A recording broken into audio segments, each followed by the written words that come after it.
Welcome aboard the National Football Show.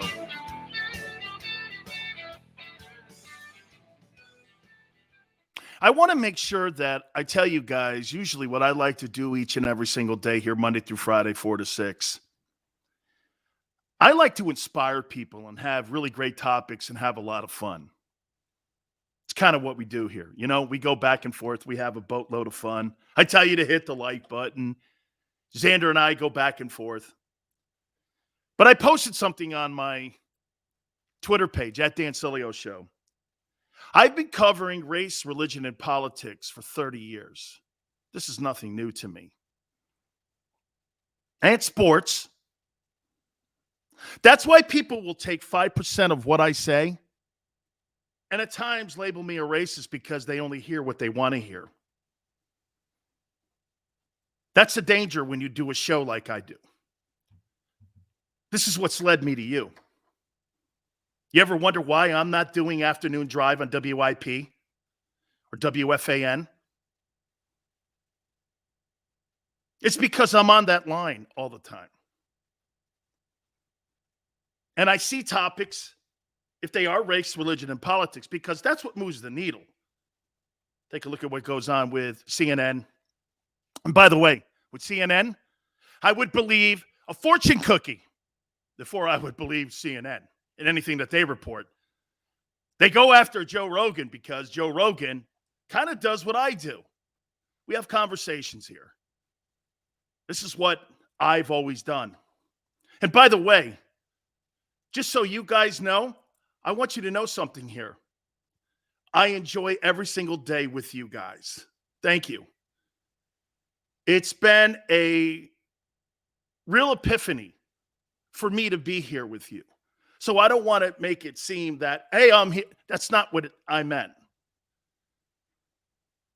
I like to inspire. This Brian Flores story is troubling in many ways. Xander and I had a spirited debate prior to going on because it's galvanizing. Is it racism? Is it NFL owners treating people like cattle? It's probably all of the above. This Brian Flores story, I want to first start it out by saying this. The league has got some answering to do. They do. Remember what I've been telling you the last couple of weeks here? Racism. On the back of the helmets, end racism. Okay. You see, the NFL is good at external, not internal. Once you understand that, you will understand the NFL. They're external on perception, but not internal with reflection on how you're perceived. They only care how you look at them. They know how they operate inside the halls of Park Avenue. So Brian Flores goes on the CBS Morning Show, and I heard him. And by the way, just so you know, I was listening to Colin Cowherd, and he had Josh McDaniel on. You know what Josh McDaniel said, who worked 18 years with Brian Flores in New England? You know what he said about him? The most stand-up guy he's been around. We won a lot of ball games because of Brian Flores. He's a quality man. And when he has conviction on something, he stands for it. These are people that have a perception of Brian Flores that worked with him side by side. Guys that are coaches, guys that are assistants, guys that have played for him. I talked to a boatload of people that have been around Brian Flores. You know what they say? Character. So he files a lawsuit against the league. Within 2 hours, the National Football League calls him a liar. There's no merit. Zero. Peter King even tweeted out, well, how would you know you don't even have the lawsuit in your hand? By the way, the league may have a place and a place to stand on. They may prove some of these accusations that Flores threw out there to be wrong. But how would you know that? And why would you call somebody a liar who has an impeccable reputation before you even do your own internal investigation? I'll tell you what, somewhere in the world, John Gruden's laughing his ass off right now. John Gruden is laughing his ass off. He is laughing his ass off. No, Lawrence, it's not going to be a political day today. We're going to go over my NFL sleepers. We're going to have John Kincaid on at the bottom of the hour and talk Eagle football. And I'm not going to turn my show into something like Fox News or CNN or one of these shows where we're going to do 2 hours of political talk. That's not going to work for me, and I don't want it to be that way. Absolutely not, Shakur. That's not. I just want to make this statement to you. So Brian Flores is accusing the owner of the Miami Dolphins on fixing NFL games. Allegedly fixing NFL games. Don't you think the league, instead of calling Flores a liar, would want to find out whether or not that was true? Remember what they did to Tim Donaghy? They called Tim Donaghy. David Stern called Tim Donaghy a liar. Turned out that he was throwing games and fixing point shaving. If you're the NFL, this is the most troubling thing out of that whole mess with Flores. We all know the Rooney rule's full of shit. We all know that that rule is stupid.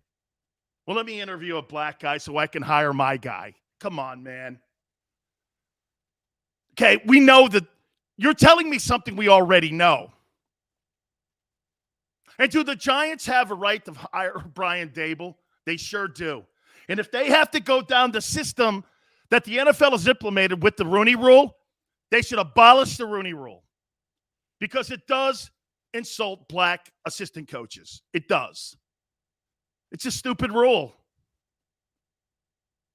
But if you got an owner who allegedly is fixing games so he can get better draft choices, I would think Roger Goodell and Pash and all those guys at Park Avenue would at least want to do their due diligence. Fixing NFL games so that you can get draft choices. That's an accusation and a lawsuit I would hope the NFL would want to address. I mean, look, is there a problem with minority coaching in the NFL? Come on. Why answer a question we know the answer to? One black coach, 3 minority coaches in the league, with a 70% African-American population in the league. Okay, come on. I'm not going over something that's obvious. That's a dumb topic, and you're banging on things just to get your chest out there and sound like you're some woke dude. I'm not doing that. It's a conversation we know the answer to. So I'm not going there. But for the league to call Brian Flores a liar, my point is that I hope that they do at least an investigation like they did on John Gruden on whether or not Stephen Ross was fixing games and offering a coach $100,000 if he would lose football games so they can get better draft choices. That's all I'm saying on that. Let's see how this thing rolls out here. There is no doubt the league got spanked today.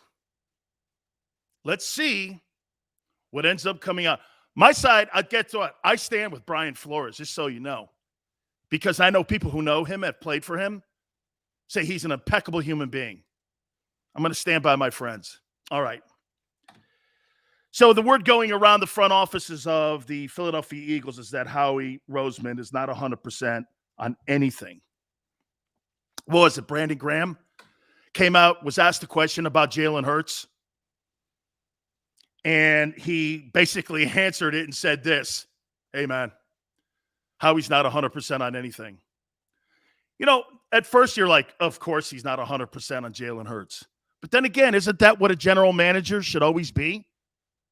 You should always have at least 10% where you may have to make a change because you don't want to fall in love with somebody because you may have to cut them or you may have to move them. I'm not sure how to take that.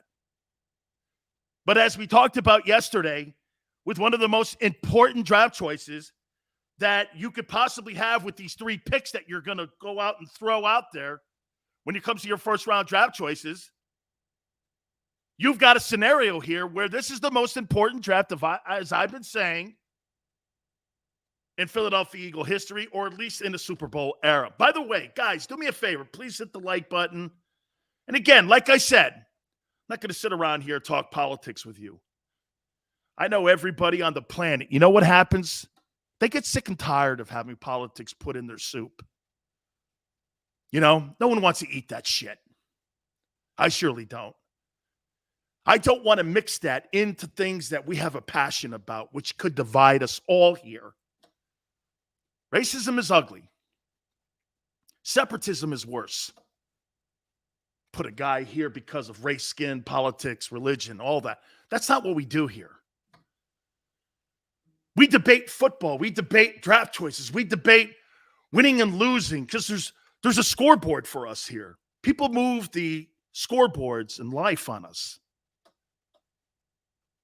That's not what we do here, brothers. Sisters that come aboard. Big Chris says politics is everywhere. I can't stand it.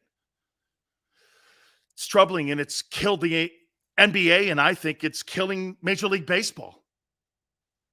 Between the race conversation and the vaccinations, Americans are exhausted. They come to Dan Sileo, and they come to the National Football Show, and you guys come here because you know why? This is a place that we can all go into a stadium and root for one common cause, our favorite team, our favorite coach, our favorite moments in sports history. I say this to you guys all the time. You know what it is? How many places in Philadelphia, Pennsylvania can you get Republicans, Democrats, Jews, Catholics, Gentiles to sit at Lincoln Financial? Nobody cares what your religion or politics is. And we root for one common cause. Nowhere. And I'm not going to pollute this place because I want my voice heard. I just want answers. Because I'm thinking about the 53 men that are in the Dolphins locker room. You got a shitty owner like that? He's a shitty owner anyway. He's been a shitty owner since he bought the team from Wayne Huizinga. He's treated that community like shit in South Florida. I know, I covered it. I did sports radio there. Okay. Howie is not sold on Jalen. What does that tell you? Does it concern you? When I heard Brandon Graham's comments, or I read them, I was like this. I don't know how to take that. How do I take it? How do I take that? Thank you, AJ. Thank you, Kit. Guys, and get this. Not looking for pats on the back. Just looking for answers and places where we can go and hide and get away from those people. Sanders said something to me. How can you call this racism or this, and this? I'm not calling anything. I'm calling it troubling. Deuce Staley. You think Deuce Staley was ever going to get the Philadelphia Eagle job? See, let me show you where these tentacles lead. Now what you'd start doing is, well, Deuce Staley never had an opportunity. How do you know that? How do you know Deuce just didn't interview well? How do you know that? How do you know Deuce didn't get a fair shake? But you see, what will happen is the media will take like one or two things and turn it into 3,000 things. They turn that anthill into Mount Everest. And before you know it, Deuce also had to be a result of racism in the Philadelphia Eagle organization. That's why he didn't get the Eagle job. I don't know that, and nor do you. Okay? Paul says Deuce got fucked over. I don't know that. I wasn't in the inner room. I wasn't in the room with the interview. Okay? I have no idea. For me to come out and make an assessment on that, I have no idea. I have no idea. So what am I going to do? Just go, yeah, you're probably right because of Brian Flores. I think every individual situation should have its own merits. You think Jerry Jones is racist? I don't. I know Jerry. I know Al Davis wasn't. I know Ed DeBartolo wasn't racist. Okay? I know those guys. What's troubling is the hiring practices. Xander said something that was so smart right out of the gate. Giants have a right to hire who they want. It's the flawed system of having the rule in there. Oh, I got to hire, or I got to interview a black guy. When in reality, it had nothing to do with a black guy. They wanted Brian Dable. He's one of the best assistant coach candidates out there. Look what he did to Josh Allen. The Giants' mentality actually wasn't racist. They were thinking that, hey, look what they did with that guy. Maybe he could do it with Daniel Jones. It's the process that fucked the Giants. But then when you add Brian talking about Stephen Ross, and you put the whole lawsuit together, and you have the text messages from Belichick, there's a narrative that's kind of trying to connect itself. Then what you have woke people in Philly going, Deuce Staley got fucked over. You don't know that. You don't know if Brian Flores' scenario had anything to do with the hiring of Nick Sirianni. Now, I ask you this. You really think Nick Sirianni at the beginning of this whole process had more qualifications than Deuce Staley? Absolutely not. Deuce played the game, coached in the game. I think he's in Detroit now. Am I right?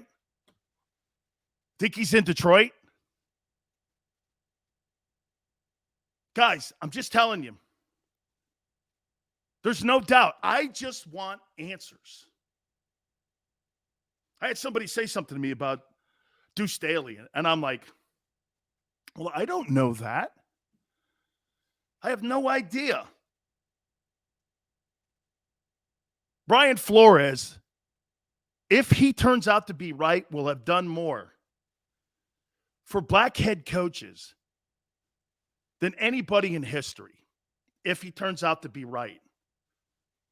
Because he'll shine the light on what Xander said at the beginning of our pregame show before we went on. They've got to do something with the process. You just can't do this. Well, look, I want to hire Nick Sirianni. But why do I have to embarrass a black head or assistant coach or former head coach? Just because. It shits on the integrity of the hiring process. Remember what I always tell you guys. I want the best guy, not a black guy, as my coach. All of us want the best people we have around us to succeed. Did the Giants get caught? Yes. But they got caught in the system. Guys, I'm not on any side. I'm on the right side. That's a famous saying from my wife. When it comes to stories like this and situations like this, I'm on the right side. And the right side has yet to show its face. This is going to, we'll find out. We found out, look what happened with John Gruden. That had nothing to do with racism when it came to Gruden's color. It had everything to do with how he spoke to people and maybe gave us a little insight on how he thought of people. Had racism, obviously, attached to it. Those emails were disgusting. Let's see how this plays out. All right. Don't forget, John Kincaid at the bottom of the hour. Guys, I appreciate everybody coming aboard here. Please hit that like button. Yale says, you think there's some racist dudes out there? Again, come on, man. You're answering questions you know the answer to. Ross says America definitely has a billionaire problem. Yeah, the guy who's up for potentially getting the Denver Broncos job, I think his name is Robert Smith. He's the 450th richest man in the world. You think he's in line to get that Denver Bronco job when it comes to owning the team? Give me a break. Lawrence says, you see how God works, because I think his interview and resume included bringing in Deshaun Watson, Big Sills. The Hugh Jackson comments were the Browns told him to tank in 16 and 17. I'm not buying that one. I'm not buying that one. Okay? I'm not. Seals, do you think black coaches get put on a short leash? Do you want to know that the percentages, I heard Marcellus Wiley talking about this prior to going on the air. Do you know that African-American assistant coaches have a better chance of being rehired than white coaches in the NFL? That was from his mouth and from his show. Speak for yourself. Okay? That was from him. He said that. And those statistics, he said you have a better chance if you're a black coach and you're fired to get rehired in the NFL than a white coach. Marcellus Wiley quote. All coaches are on short leashes, except the great ones. Really? You think Doug Peterson? Look at his resume. By the way, I disagree with people. You want to know where I'm going here? You really think Brian Flores was the most qualified guy out there when it came to potential coaches to hire? You got a guy who won a Super Bowl, couple division titles, and Doug Peterson. I'm sorry, but I disagree. Brian Flores is not the most qualified coach that's out there for one of these job openings. He is not. The guy who was in Philadelphia is. His resume speaks to it. So when I heard that, I was like, that is absolutely, again, like our media turning something into something that's not. Doug Peterson is more qualified than Brian Flores ever could think about being qualified. Doug's got an NFC championship and a Super Bowl attached to his name and a couple division titles. Sorry, Flores' resume does not go near that as a head coach. Not close. He is not the top candidate. Okay? And Doug's struggling right now to get a gig too. All right, listen. I want to get off this topic because you know why? Like I told you at the top, I'm trying to inspire people. I've got a list that I was given from a friend of mine at the Senior Bowls this weekend, of the top sleeper players that the Eagles can go after. John Kincaid from the Fanatic in Philadelphia is going to join us as well. I want to hit on some of these names. Guys, please hit the like button. You keep it right here on the National Football Show. Go for the midnight dares. Go for the memories. Go for the view that goes on forever. Go for the bubbles in your bathtub and in your drink. Go to bed whenever you want. Or don't. Go for him. Go for her. Go for the win. Go to Ocean Casino Resort. Book your trip at theoceanac.com. At Stateside Vodka, every new customer gets the world's best rocks glass. Free. What's that? A rocks glass? You're telling me that bottle is cut in half? You could say that. Holy shit. And you're telling me I can get one of these glasses for free? That's right. One free rocks glass per customer with each first-time purchase of Stateside Vodka. So good, it just disappears.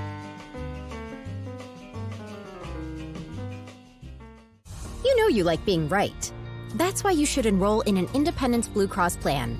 It's the health plan chosen by more people than any other, with more doctors and hospitals, more benefits that really rock, more of the coverage you want for the right price, including free doctor visits 24/7.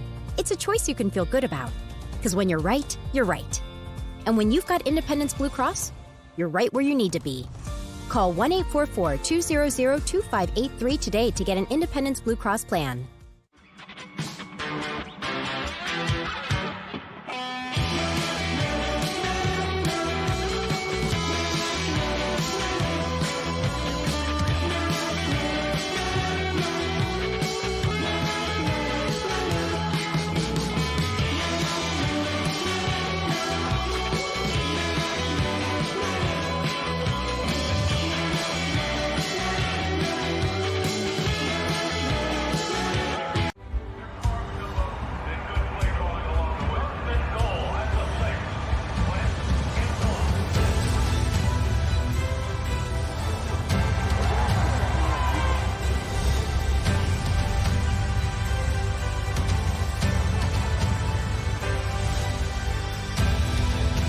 field of life, First Trust Bank is there for you.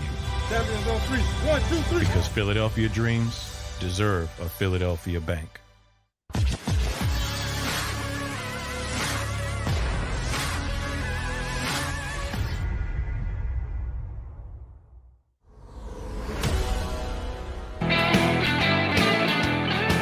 Welcome back, National Football. Big Hills. Yeah, guys, I think everyone needs to pump the brakes a little bit on this Flores story and let it breathe a little bit. Okay? You're talking about throwing games. You're talking about hiring practices. I want answers. That's it. You know, nowadays in society, we're so quick to want to be first instead of right. You know, when I got into this business 30 years ago, you would have to stand in front of your program director if you got anything wrong. And a guy who kind of started the same time I did, and he's one of my friends, and boy, I'll tell you something. I love John Kincaid. I always have. I love his work.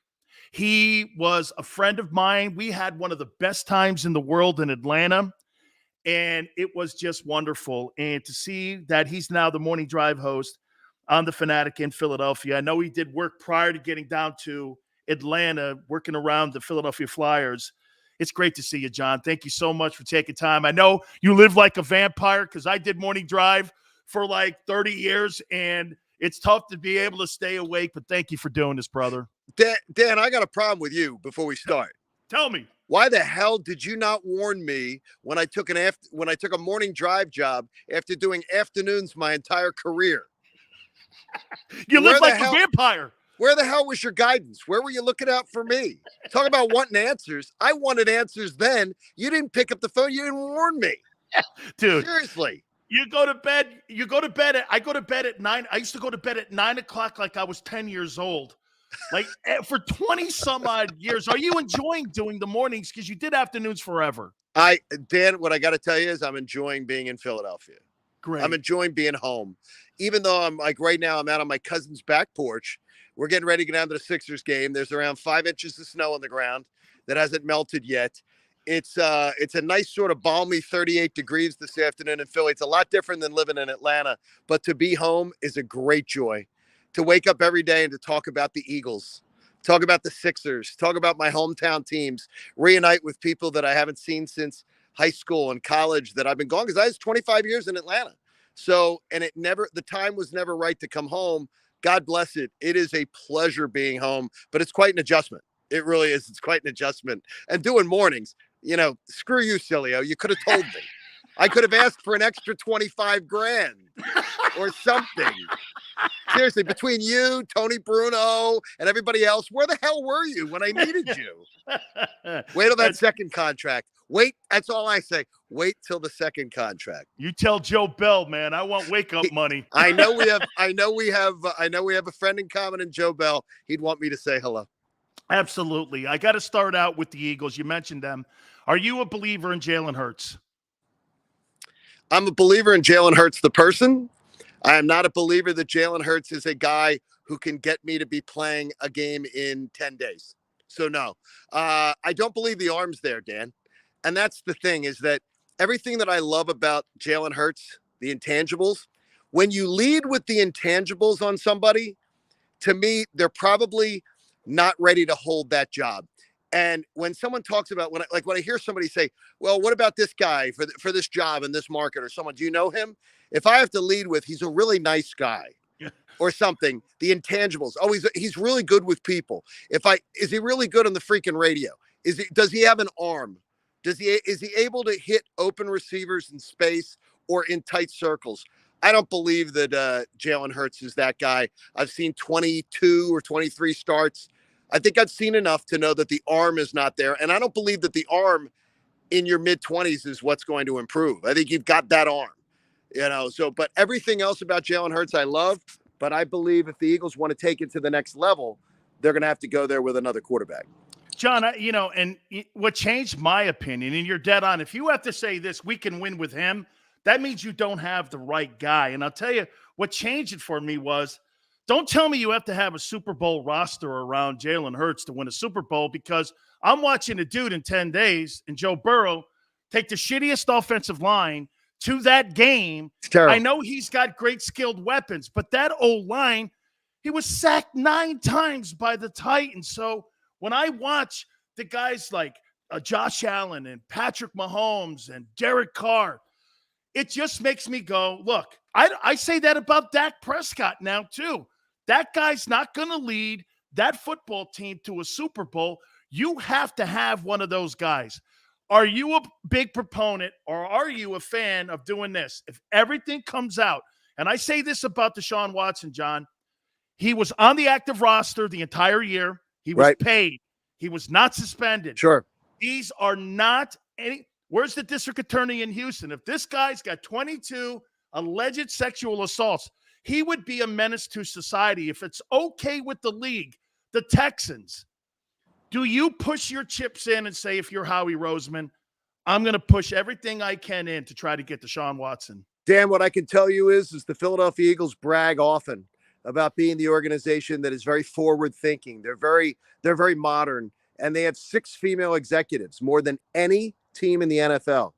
You tell me that you're going to be able to sell that story with Deshaun Watson. And look, I understand the whole thing of Deshaun Watson. There have been no criminal charges, anything like that. For many, many years, there were just assertions made against a lot of guys.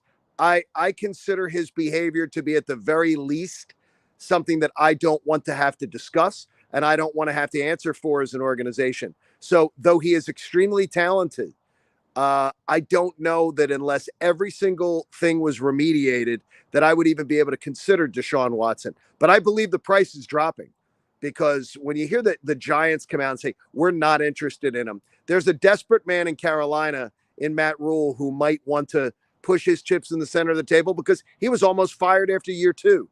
I don't believe that Nick Sirianni feels that desperation yet. And I do believe that the target of the Philadelphia Eagles has been and always will be a man in Seattle, and seeing if they can pry Russell Wilson away from the Seahawks.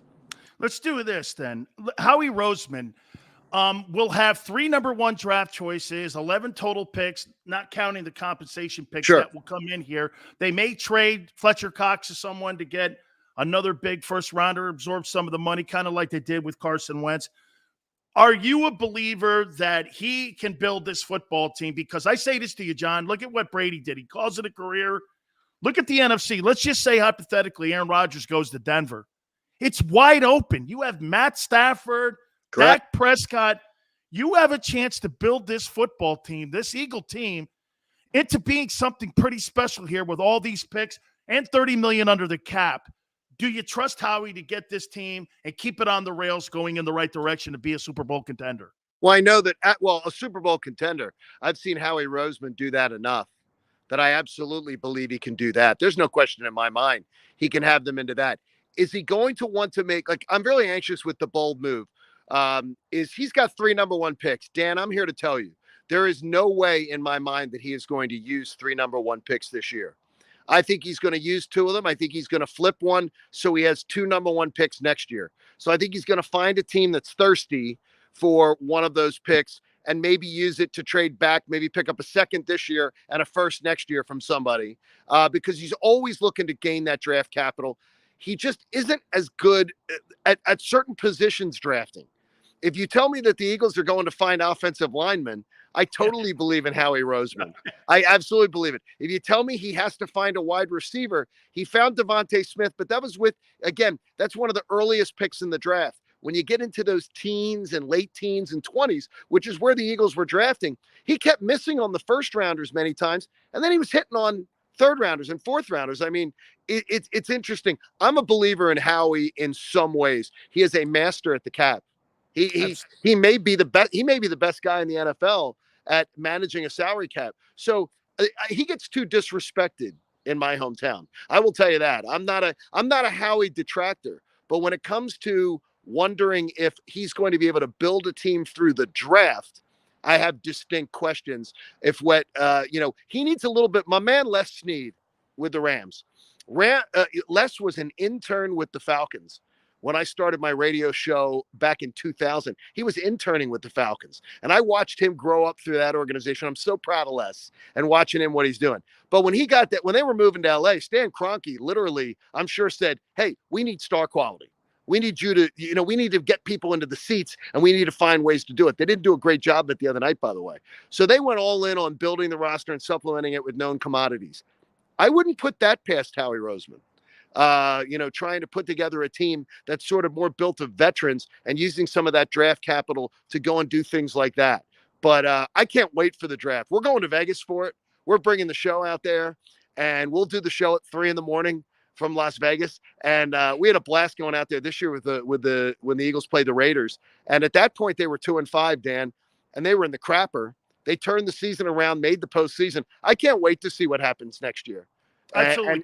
And this whole draft process, it's going to be the most interesting offseason in Eagles history. And I think they have $47 million or something like that to play with. So. Absolutely. Couple last questions here for you, John. And that leads me to Sirianni, too, because like you said, at 2-5, I mean. Is he related to you, by the way? He has a vowel. What's that? No, hey, look, I tell people this. If you got a vowel in your name, I don't care if you're Sammy Sosa or Moses Malone. You're related to Big Sills because you have a vowel in your name. So we're all related. And, of course, Frank Wright, who's my boy, set me up with him. And he goes, Sills, I'm coming on. I know I'm going to keep my Paisan love affair with you here. So he's coming on here in a couple days as well here. But that leads me to him, John. I mean, here he is at 2-5, questioning, not running the football. What I loved about him at the beginning of the year, he just went like this. All right, I'm going to listen to my guys. Fletcher Cox starts barking. I'm not understanding what they're asking us to do over here with Jonathan Gannon on this side of the ball. From the beginning of the year, who would have told me that you would have thought Nick Sirianni would have been a better coach than what Urban Meyer would have been in the hiring process?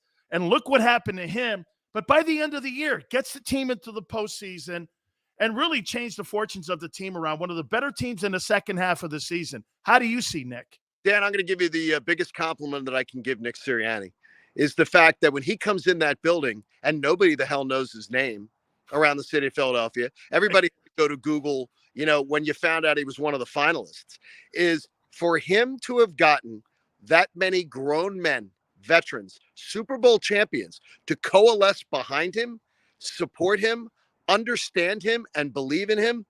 Dan, I always put it this way. If the guys in the locker room are buying into the coach, who the hell am I to be behind a microphone going, this guy's a buffoon, he's an idiot? Because they know more than me. They watched him work. And one thing I think they saw is they saw a guy with great energy, great bonding skills with his roster. And I think the sky's the limit for Nick Sirianni. Now, I do believe that the bar of expectation is higher in year 2 because of the fact that they made the playoffs in year 1. So I think that's going to be a little bit of an issue for him because, sometimes teams take a little step back in a building process and it's Philly. They don't like that. But Nick Sirianni won me over with not only his enthusiasm, but the fact is when I hear all the veterans sing his praises and carry the water for him and his message, Dan, that tells me all I need to know. You've been in those locker rooms. I haven't. I go in as a visitor. You've been in them.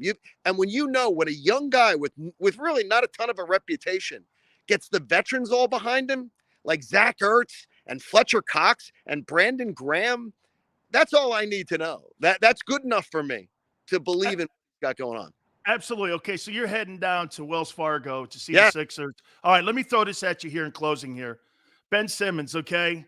I mean, obviously, that's been a storyline. There's been some sort of conversation going around. Daryl Morey, both you and I know who he is, did a great job at times in Houston. Now he's got to try to move this around. There were deals on the table with some teams. How do you think this thing plays out with the Sixers and Simmons? I think it plays out that he's traded in the offseason. I do not believe he's ever going to play a game for the Sixers again, even though the Sixers would welcome it. And the Sixers would welcome him back, Dan, anytime he wanted to come back and play, because I feel that they think it would only help their investment. I believe the deal will go down in the offseason. If there's tampering going on between James Harden and his old friend Daryl Morey, God bless it. I'm all now you're talking Italian to me. See, Kincade, you got an E on your name. Now you're talking like a good backroom Italian here. Dan, my uncles founded the Italian-American Club around 3 miles from where I'm standing. So none of my uncles were Italian. So you might want to wonder what goes on in the Italian American club. And none of them were Italian. So I always felt like there was a kinship with the Italians. But I'm going to tell you this, is that I'm a believer. I'm a big believer. The Sixers could go into the top spot in the East tonight with a win. Without Ben Simmons. That is an indictment on the deficiencies in his game. And it's a big statement on what Joel Embiid's doing. He's the MVP. Don't talk about anybody else. He's the MVP. And he's the guy you would have liked to have suited up against. I love the kid, man. I think that guy is just killing it right now. The kid in Memphis is killing it as well. But it's awesome. We saw him on Monday. He plays with an Iverson-like enthusiasm. That John Morant, he is worth the price of admission, man. He is so good. But I'm glad to see you doing your thing, man. It's good to get a chance to catch up with you. Tell Nick Sirianni he's got we've been asking for him to come on with us now. He's got a relationship with the other station. We're kind. We're generous. John, I'll tell you what I'm going to do for you. I may not ask you but one day for a favor. It may come back. Oh, I know it'll come back. Right on. Hey, John, have a great night tonight, brother. Thank you so much for doing this. Thanks, Ed. Anytime, buddy. You got it. That's my friend John Kincaid from the Sports Fanatic. Absolutely, man. Yeah, no question about it. All good. All right. Hit the like button. I've got a list of Big Sill sleepers. No, this is not Italian. Okay? I'm not putting anybody to sleep. It's sleepers in the draft. Okay? Something you'll never hear anywhere else. Big Sills did some homework for you. Keep it right here on the National Football Show. Go for the midnight dares. Go for the memories. Go for the view that goes on forever. Go for the bubbles in your bathtub and in your drink. Go to bed whenever you want. Or don't. Go for him. Go for her. Go for the win. Go to Ocean Casino Resort. Book your trip at theoceanac.com. At Stateside Vodka, every new customer gets the world's best rocks glass. Free. What's that? A rocks glass? You're telling me that bottle is cut in half? You could say that. Holy shit. And you're telling me I can get one of these glasses for free? That's right. One free rocks glass per customer with each first-time purchase of Stateside Vodka.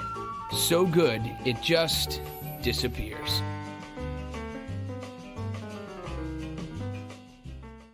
You know you like being right. That's why you should enroll in an Independence Blue Cross plan. It's the health plan chosen by more people than any other, with more doctors and hospitals, more benefits that really rock, more of the coverage you want for the right price, including free doctor visits 24/7. It's a choice you can feel good about, because when you're right, you're right. And when you've got Independence Blue Cross, you're right where you need to be. Call 1-844-200-2583 today to get an Independence Blue Cross plan.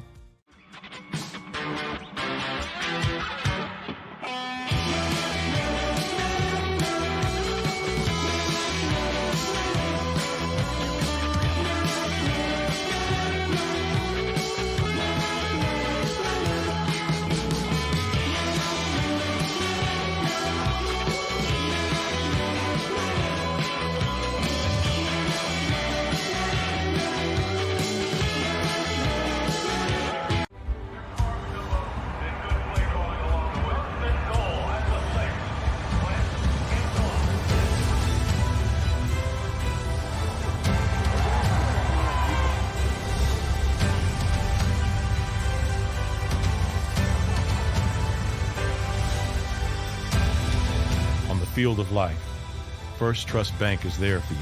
Champions on three. 1, 2, 3. Because Philadelphia dreams deserve a Philadelphia bank.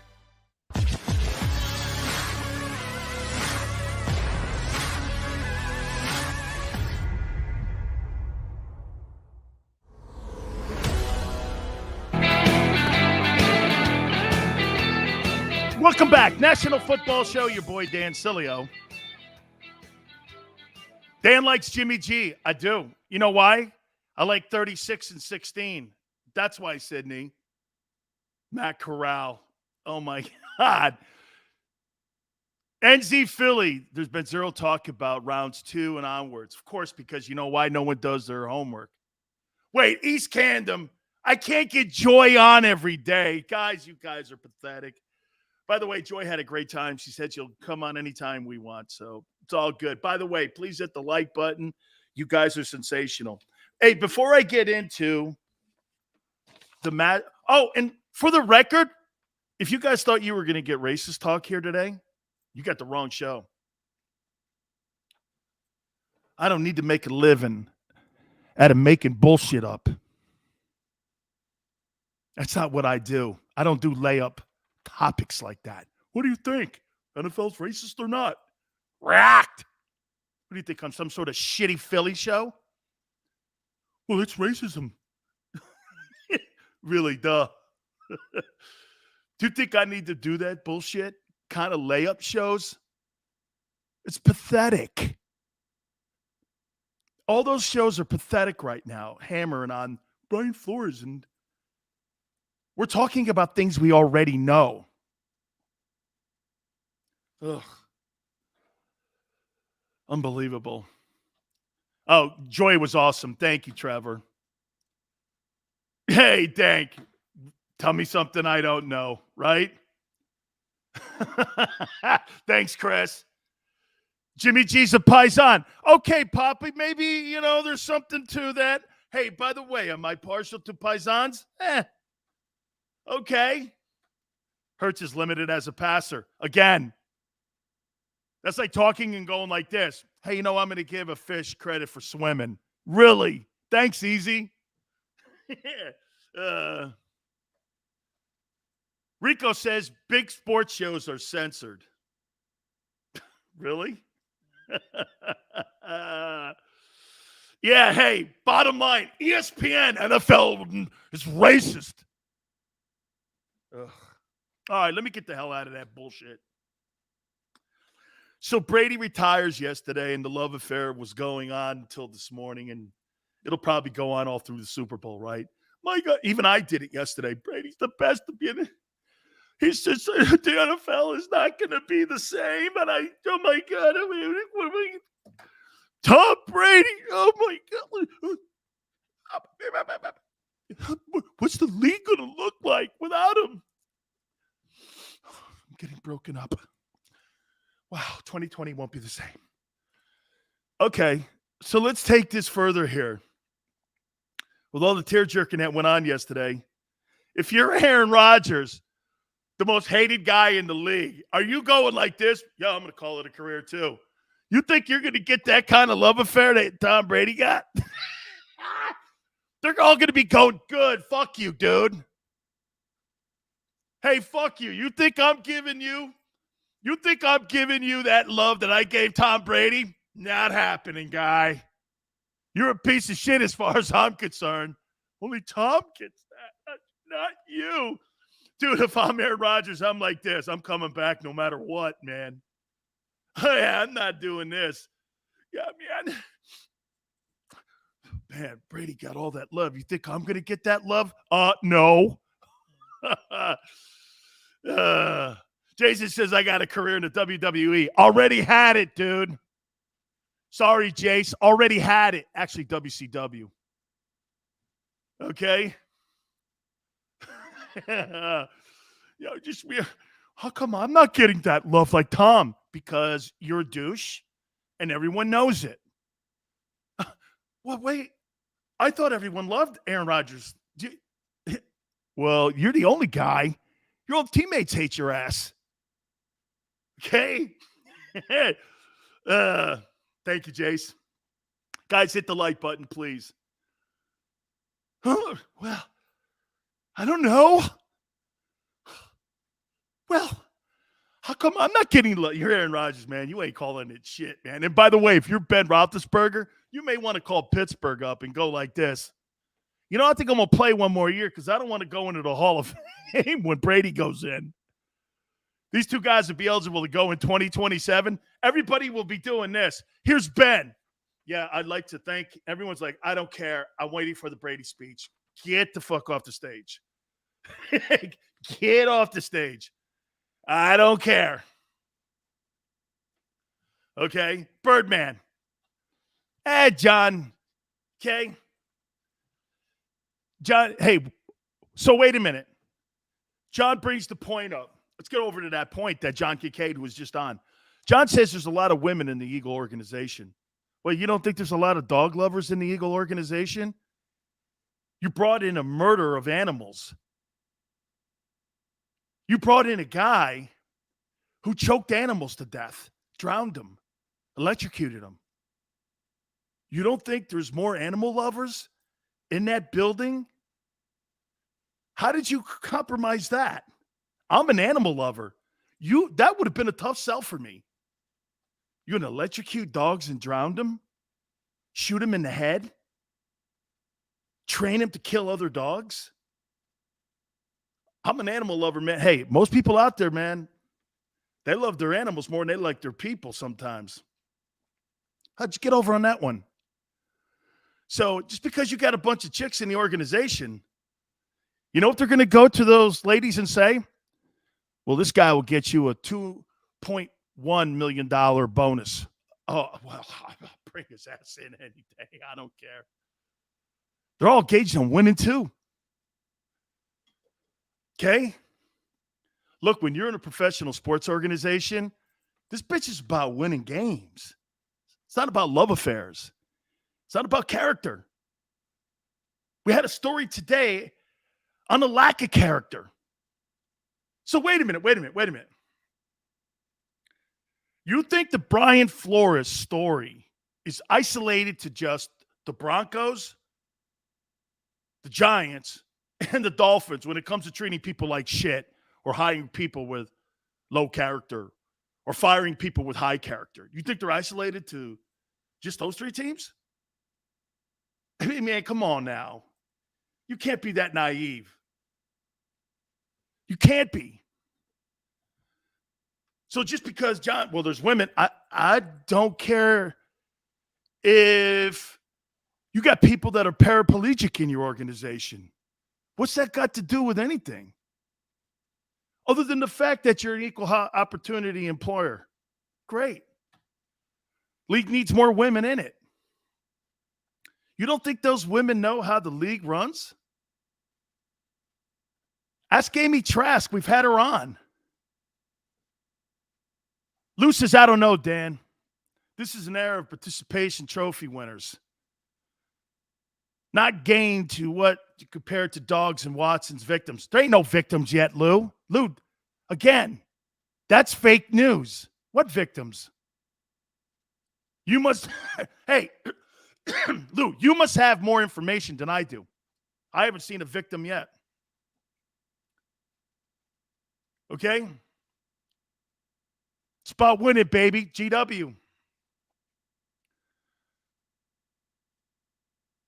Vic proved that Tony Dungy can restore your character completely. Hey, I like Michael Vick today. I like today's version of Michael Vick. I do. I like him. I'll pay for Watts' massages if he comes here. That'd be a good campaign. Hey, Deshaun. Lifetime massages. If you come to Philly. Evening, Dan. Fair play to Brian Flores. Ugh. I want to see that story play out. Bet y'all wish you had Derek Carr. Damn right, man. Derek Carr could throw that ball, man. You're always making too complicated comments for Big Sills. Hey, Birdman, I'm not a complicated guy. People that are complicated are usually bullshit artists. That's why I'm not a complicated human. I don't use fancy words. I don't whisper. People who whisper and stand in the dark, I'm always suspect of. I think you're shady. Okay? I'm not a complicated guy. I don't want to be complicated. People, you're always like this. Well, what the hell does that word mean? Well, you could see me, can't you? Not really. Except Elon. I think that's why he likes me, actually. I think that's why Elon Musk actually likes me. This guy DMs me. Great show the other day. I'm like, Elon, there's no fucking way you're watching my show. He goes, I saw Joy Taylor. I go, of course you did, with the other meatheads that came on my program. Even my aunt was going, these guys were just making all kinds. I mean, did you even hear what Joy said? She's a pretty good sports talker. Not. You guys were like, hey, man, that chick's smoking. You think wait a minute here. You think I hired Joy Taylor because she's smoking? That's not. I did not. Everyone's like, I see why you hired her. It's not true. My wife was actually producing my show. My wife's the best producer I've ever had in my life. Sorry, Xander, but in my life for 20 years, she produced my show. She's put people like Henry Aaron on and Pete Rose and everybody. It was just crazy great. Parcells and Sims and Lawrence Taylor, man. She was just unbelievable. Jay shouted, you out. All the Smoke podcast.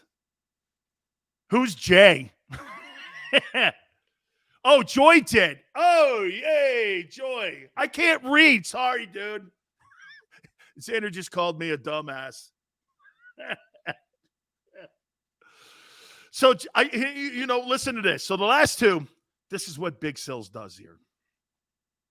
I didn't give Kincade a heads up that you were going to be a vampire for the next how many years you're doing Morning Drive in Philly. Dude, I did Morning Drive for 25 years.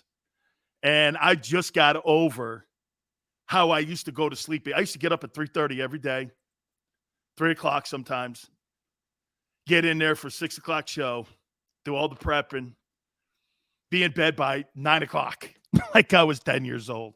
No life, no nothing, didn't go anywhere. Holy shit, man. Morning Drive was up, and it took me a long time to get over that. And I know some of you are out there going, no, Sills, you had 78 jobs. I had 4 jobs in 33 years. Mike Francesa. Who's that? Oh, he's a paisan, but he's kind of a jackass. My problem with all these women agreed to come on. Come on, man. Lou. Dude, there's no cases against him right now criminally. Okay?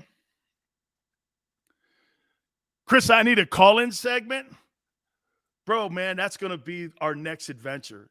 It's how we can get everybody where we can take calls on our show like back in the day.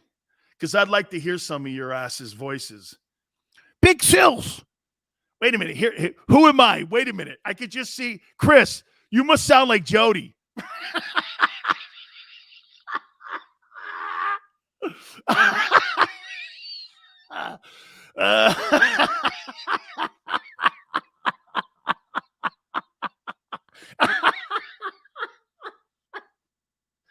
Hey, Sileo, you're full of shit, you turd. Well, let me talk. No, John, shut up.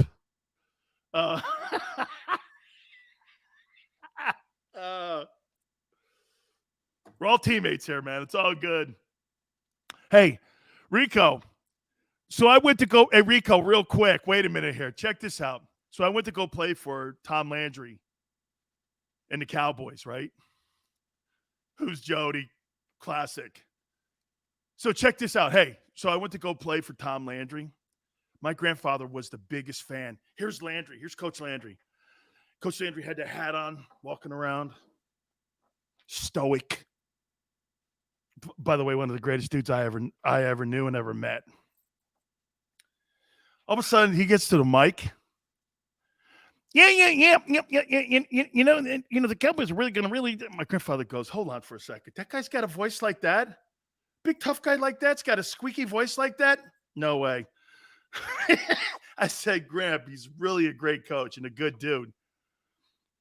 He's got a squeaky voice like that? No respect for him. I was like, Dad, what are you talking about? Oh, not on to me. All right. We are going to start the top of the show off in the second hour here with our famed sleeper hit list. I'm going to help Howie out here and how we could build the Eagle roster. And again, like NZ Philly said, nobody talks about 2nd through 7. These are guys that you're going to be able to get in latter rounds.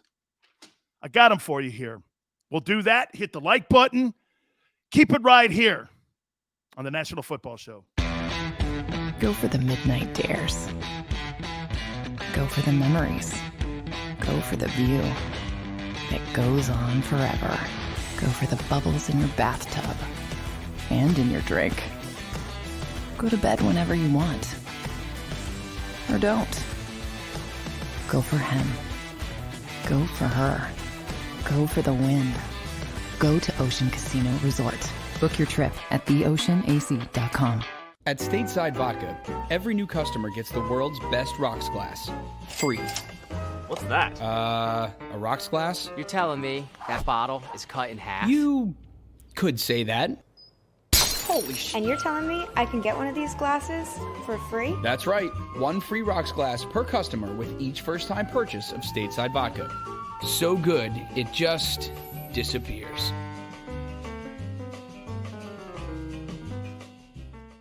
You know you like being right. That's why you should enroll in an Independence Blue Cross plan. It's the health plan chosen by more people than any other, with more doctors and hospitals, more benefits that really rock, more of the coverage you want for the right price, including free doctor visits 24/7. It's a choice you can feel good about, because when you're right, you're right. And when you've got Independence Blue Cross, you're right where you need to be. Call 1-844-200-2583 today to get an Independence Blue Cross plan.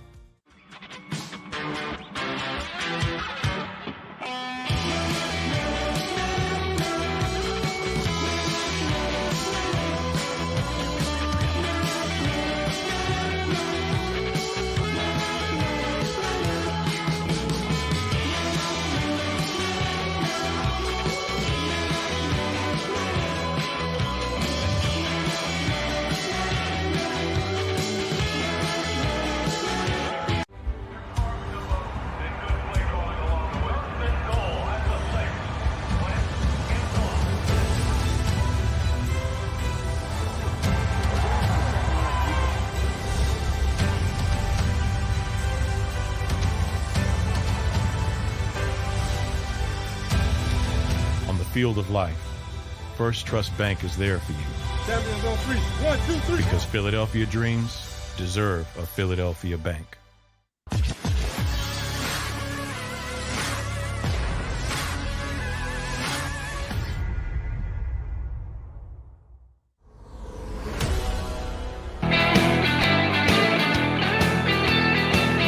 Hour 2, National Football Show, your boy Big Sills. Joy's giving me shout outs. John's throwing some love. John Kincaid. That was a great first hour. We appreciate everybody. Guys, awesome first hour. Please do me a favor, hit the like button. You want to talk about getting back at somebody here real quick before we get into Big Sills' secret sleepers for the Eagles. Secret sleepers. So Jim Harbaugh is interviewing for a third time for the Vikings job today. Do you guys happen to know what today is? It's National Letter of Intent Day. A year ago, Michigan made Jim Harbaugh take a pay cut his pay in half. And he went like this, okay. He wins the Big Ten. Gets his team to the semifinals, gets shellacked by Georgia, and now he's interviewing for the Vikings job. I tweeted this out. Why do you think Jim Harbaugh is interviewing for an NFL job? You guys have any idea? Vaselli, you guys have any idea why Jim Harbaugh wants to get back into the NFL? Tell me why you think he wants to get back in the NFL. I think it's very simple. Here, I'll help you guys out. He's got a better chance of winning a Super Bowl than he does a national title. Okay? He's got a better chance of winning a Super Bowl. He's gotten to the Super Bowl. He knows at Michigan, after getting the shit kicked out of him by Georgia, he has no chance of ever winning a national title coaching a team at Michigan in the Big Ten. He has no chance. That's why Brian Kelly left Notre Dame. After all those years of getting worked by SEC teams in Alabama, he knew his ceiling was the semifinals. They had the political backing. Michigan's got the political backing. You're always going to get that team if it's 10-1 team versus another 10-1 team. You know the media is going to put him in there because it's a beauty contest. But when you have to actually play the fucking game, you're going to get killed. You're going to get killed. He saw that. Dude, I don't care how you recruit at Michigan. You're never going to beat LSU, Alabama, Florida, any of those SEC teams. You're going to get poleaxed. You're going to get the shit kicked out of you. And he knew that. I better go to the NFL, man. My chances of winning a national championship at Michigan are none. By the way, I don't know why the national media and fans think that Michigan's some sort of national power. They're not. Bo Schembechler didn't win a national title, and he finished second one time in 28 years of coaching the team. I mean, everyone's like, oh, Michigan is a blue blood, and it's one of the – yeah, back in 1915, they split a title a couple of years back. Brady was on the team, but he wasn't a quarterback of the team. I think it was Brian Greasy, actually. He'll never win a national title. Alabama would steamroll that team. Their second team would kill Michigan. They ain't going to win no title. So he went like this. Let me go back to – he's 44-19-1 in the NFL. It's not like he sucked.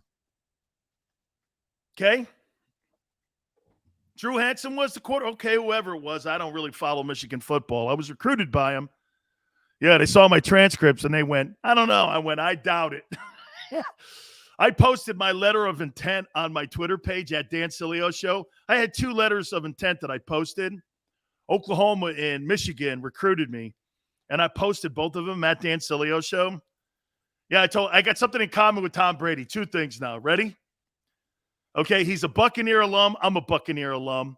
And I got recruited by Michigan. He got recruited and eventually played with Michigan. Anyway, it's all good. So, yeah, I mean, the guy sees the writing on the wall. He knows he's never going to. So, yeah, and he's interviewing on National Letter of Intent Day. He's out of there. He's going to be the next coach at Minnesota. Come on, man. All right.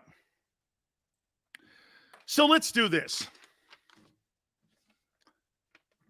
Big Sills, super sleepers.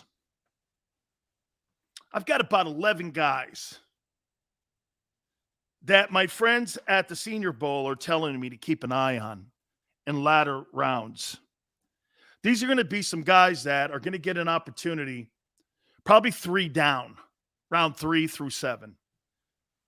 And these are guys that, if I'm Howie Roseman, what we call value picks. This is like the Jimmy Johnson. And I asked Jimmy about value picks.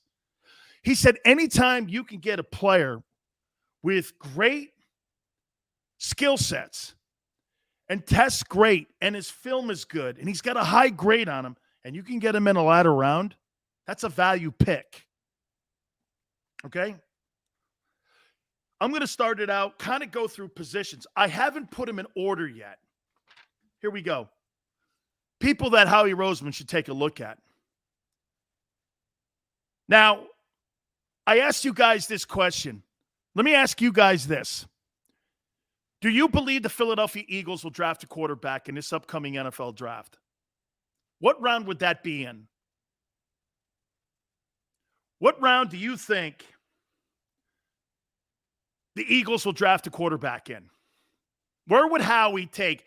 If Howie is set in his ways to build the team through the draft, what round do you think? You don't think he's going to draft a quarterback? I think he is going to draft a quarterback. Vaselli says hopefully not the first. I don't think he's going to. I think he's going to try to find, and by the way, if I was a general manager of a football team, I would draft a quarterback in every draft I had. Rico says second or third. Cookies goes 5. Brady a 6th rounder, 7 rings. Cookies, I like 5. Okay? 5? Hey, Will, people thought Brady was a camper too. They thought Tom Brady a 6th rounder. They thought he was a camper. Chris, that's high. 3-4. Brian, 5. All right. Malik Willis, quarterback. Liberty. Outstanding ability from what I'm being told when it comes to arm strength, athleticism, taking hits. He's a great interviewer. He's kind of raw, though. Again, it's a project here, kind of like Trey Lance a little bit. He's a cheap man's version of Trey Lance. I don't know what that means. These are just some of the evaluations that we're talking about here. So this kid, Malik Willis, is opening up a lot of people's eyes. Okay? And, okay, Vasily says Malik Willis is Jalen Hurts with an arm. Well, bro, you get Jalen Hurts with an arm, then you have something. You have the building blocks of Josh Allen. There's Lawrence again with garbage Minshew. Oh, boy. All right, second guy. Damian Pierce, running back, Florida. Don't be shied away by the numbers.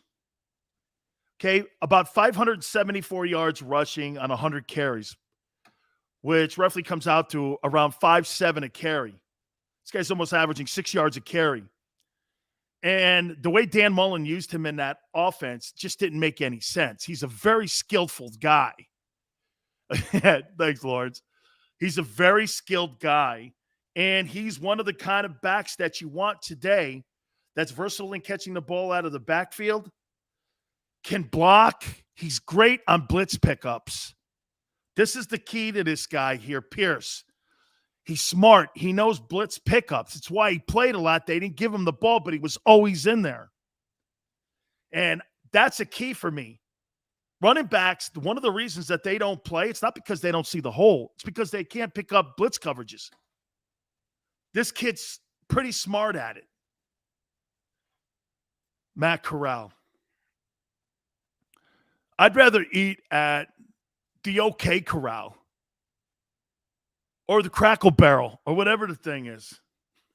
Matt Corral. Is that the guy with the small hands? That's Xander's guy, right?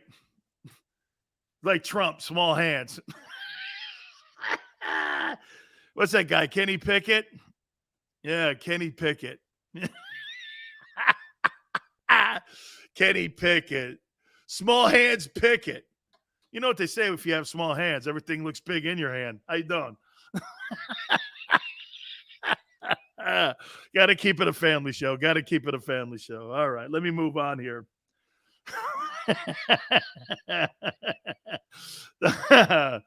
Oh, man. The Golden Corral. That's it. That's Golden Corral with small hands. Man, that fork looks big in your hand, bro. Hey, Pickett. That fork looks enormous in your hand. Holy shit, dude. Holy cow, that tennis ball looks gigantic in your hand. All right. Oh, man, you guys can lead anybody into a gutter. It's my opportunity and responsibility to keep this bitch on its rails. Wait a minute. Maybe that's Xander's. I don't know. Kristen Watson, wide receiver. North Dakota State. Oh, my God, every Eagle guy's going, I don't want anybody from that program. Don't ever bring up North Dakota State. I got to sound like a New Englander. Don't ever bring up anybody from North Dakota State in the history of your program, Sileo. I never want to hear you kissing Carson Wentz's ass again, and I don't want to hear the school North Dakota State. Samuel says North Dakota State is a machine. Yeah, I know. Trey Lance and Carson Wentz. Two-play Trey and big O Carson. How you doing? Oh, easy money, man. He's selling the Golden Corral, man. Matt Hatter says Pickett is getting surgery on his hands to extend his fingers. I have no idea where to go with that one. Was he like Iron Man? Just fuck. Let's go to state. I don't want anybody out of that bitch. North Dakota. It's like Jim Calhoun. Yeah, Minnesota. Every time I used to get Jim Calhoun, the former UConn coach, on my radio show, he'd always go like this. Yeah, I was in Minnesota the other day. I'm like, excuse me? He's like, yeah, Minnesota, Minneapolis, Minnesota. Oh, yeah, I think I got it. It's like Trump talking about China. Excuse me, Mr. President. You mean China? Yeah, China. No. China. Yeah, that's what I'm saying. China. Haven't you ever been to China? I do a lot of business in China. Okay. Yeah. All right. All righty. It's China. Got it, Mr. President. Kristen Watson, wide out. 52 games, 6'4", 209. People love this kid, man. Another one of these guys that you might want to take in a latter round is the possession wideout. We keep talking about that all the time. Okay? Matt Corral is way too short. Mike Francesor. Mike Francesor. That guy just hates everybody in life. He does. His producers hate his guts. What are you thinking? Anyway. Okay? Greg Dulcich. Wait a minute. Draft Bama and Georgia players. You ain't going to go wrong there, dude. I'm not going to deny that one. Jeff, I crack my wife up sometimes too. Most of my wife either goes like this. She's laughing or telling me to go to hell. Thank you. I guess that's a marriage, right? Marriage made in heaven. We've been married 33 years. Can you imagine? Can you imagine being married to Big Sills for 33 years? Hey, Don. 33 years, Big Sills. Woo. Oh, man. Well, Madon. Where am I? Here we go. This is Howie's room now. Trevor Penning, Northern Iowa. This dude is Jordan Mailata, 6'7", 350.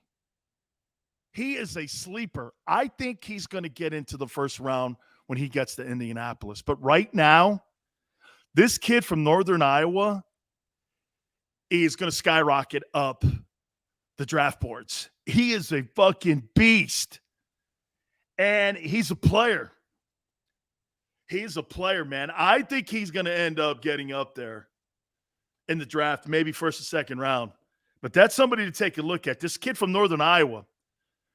Okay, whatever happens to Lane Johnson or what have you, man, this kid here is a beast.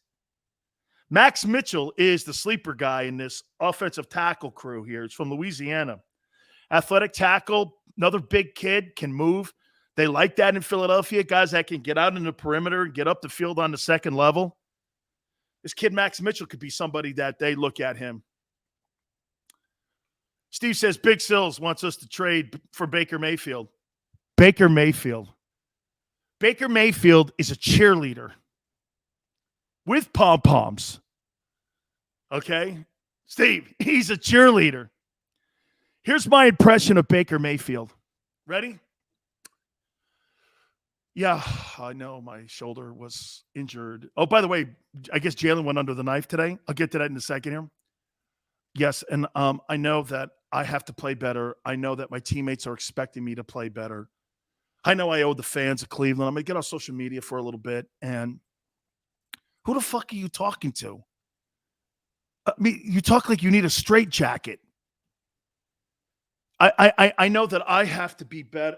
Dude, no successful guy talks like that in riddles. Who are you talking to?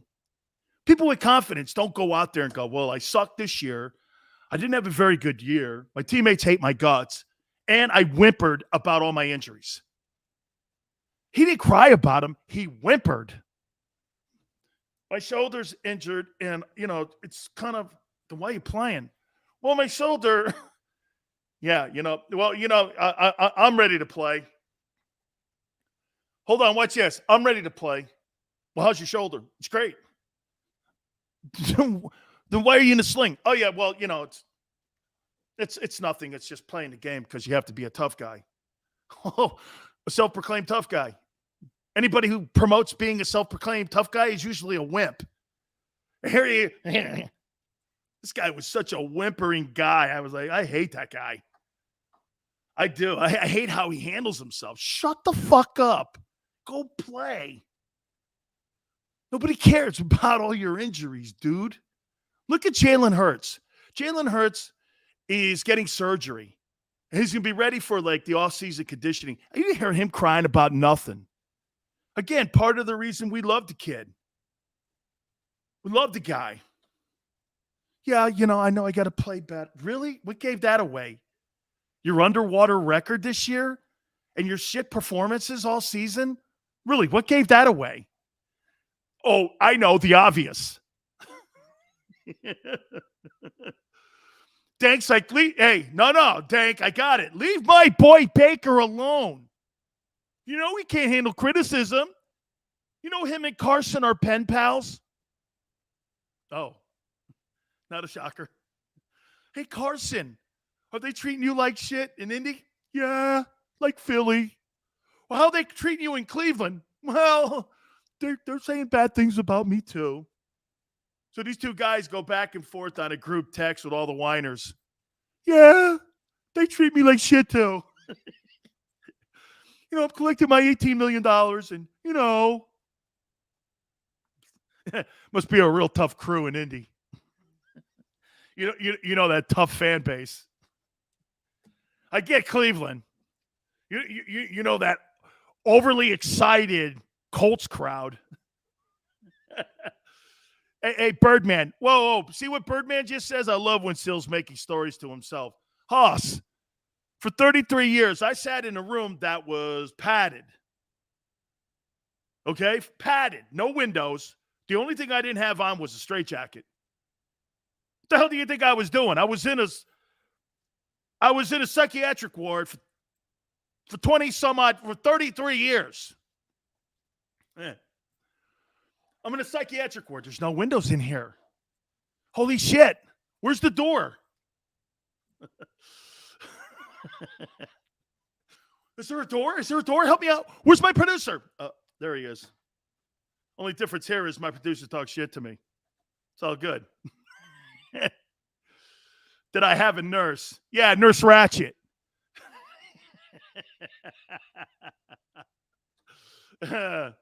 Andrew says, you're a terrible person, Dan Sileo. A terrible person. Thank you. Oh, I'm sorry. No way.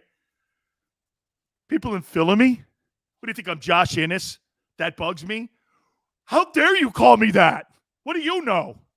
I sit here all day long, 3 to 7, talk. Stop moaning, guy. That's why you lost your gig. Look at me, man. I'm talking like I hit the sauce today or something. Let's see. Number 6. Silly Hills, your eyes. Oh, man. Oh, man. Terrible. No. Dank.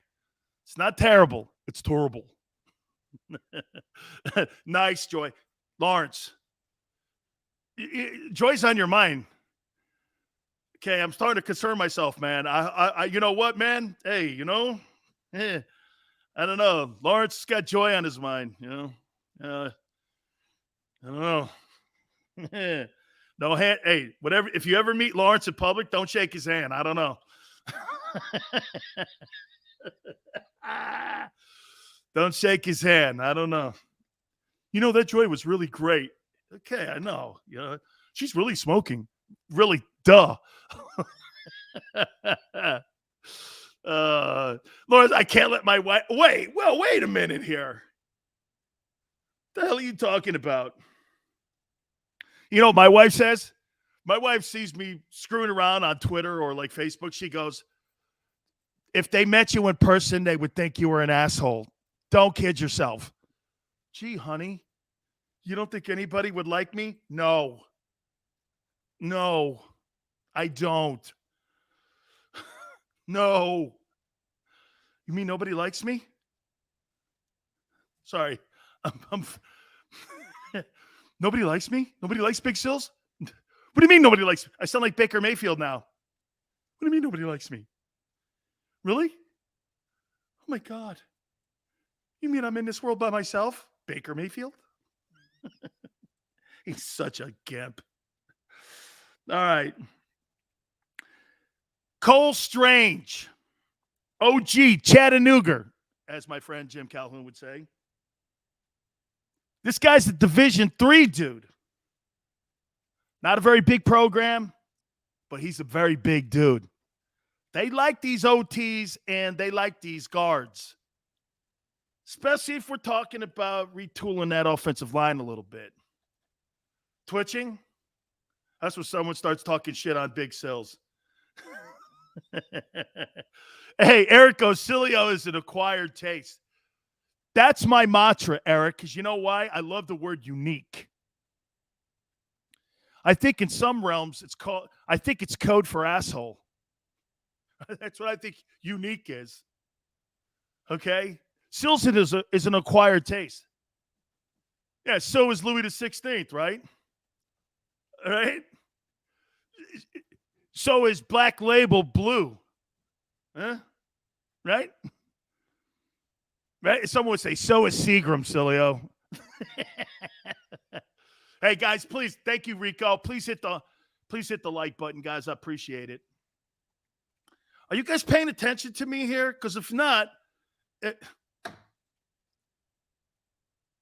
this guy keeps pushing me, Golden Corral. Okay? This guy keeps pushing to me, Golden Corral. Oh, we could go back to talking racism if you want. No? All right. The NFL's racist. Really? Okay, great. Thank you. It's wonderful to report the obvious.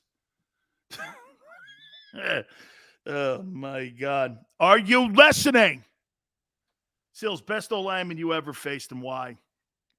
Thank you, Eric. Okay, I'll tell you.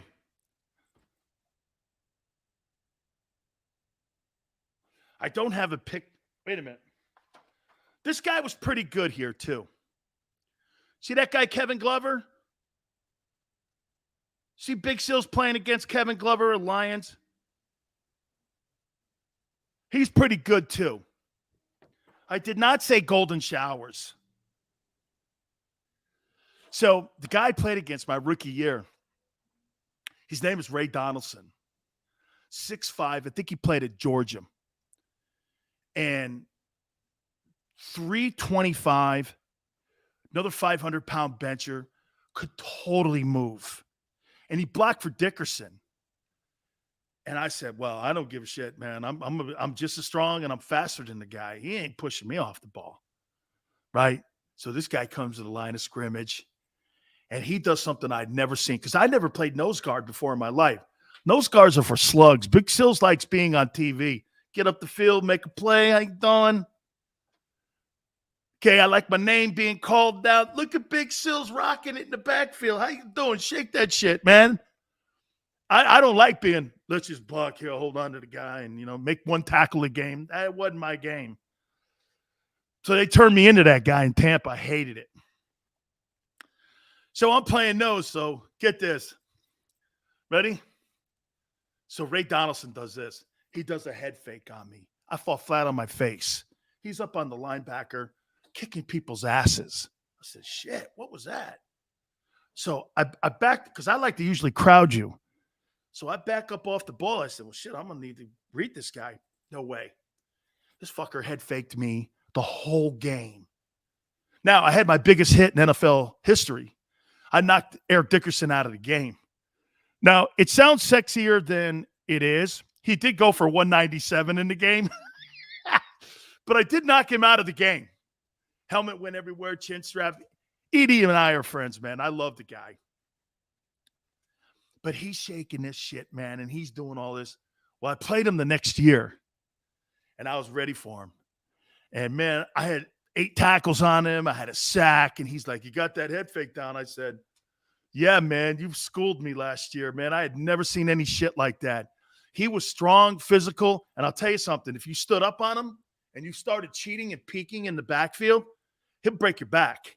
Like, he'll tip your ass over. Bruce Matthews was spectacular too, man. He was quick, long arms. I played against another guy named Don Mosbar too. Don, man, I'll tell you what, had no strength to him, but long arms, technique out the ass, man. He was great. He was just great. I played against another guy named Dean Steinkooler. He wasn't bad. Another guy who was really good was Mike Munchak. Mike could get off the ball, man. If that dude was in your chest, your shit's in trouble because he could tear a jersey off your fit. That guy had some strong-ass hands, so you had to swat that shit out of there, get him off you, man. That fucker can move too, man. He was a good football player.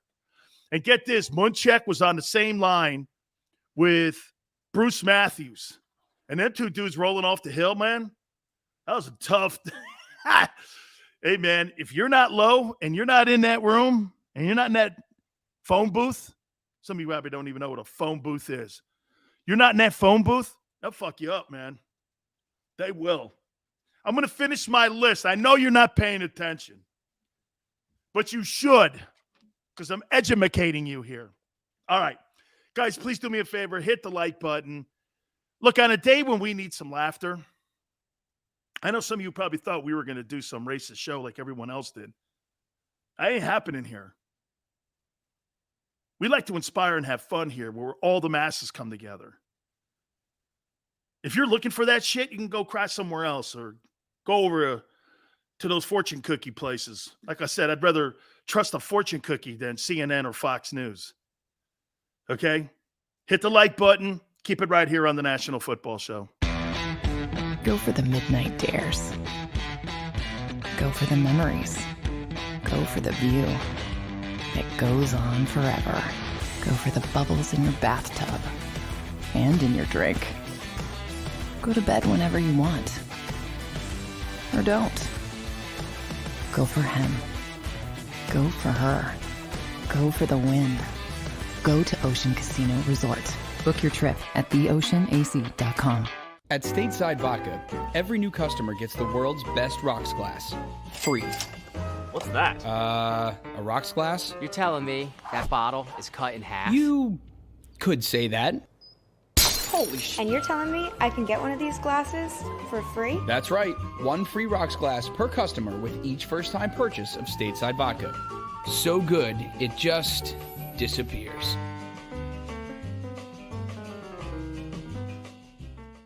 You know you like being right. That's why you should enroll in an Independence Blue Cross plan. It's the health plan chosen by more people than any other, with more doctors and hospitals, more benefits that really rock, more of the coverage you want for the right price, including free doctor visits 24/7. It's a choice you can feel good about, because when you're right, you're right. And when you've got Independence Blue Cross, you're right where you need to be. Call 1-844-200-2583 today to get an Independence Blue Cross plan.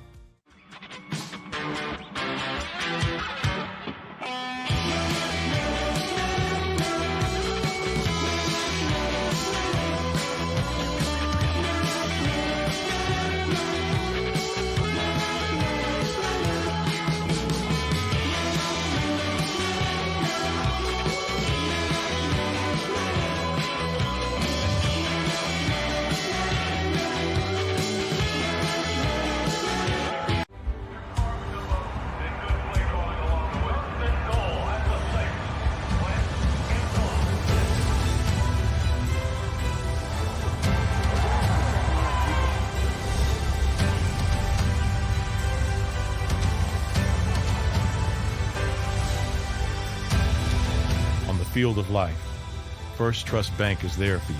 Champions on three. 1, 2, 3. Because Philadelphia dreams deserve a Philadelphia bank.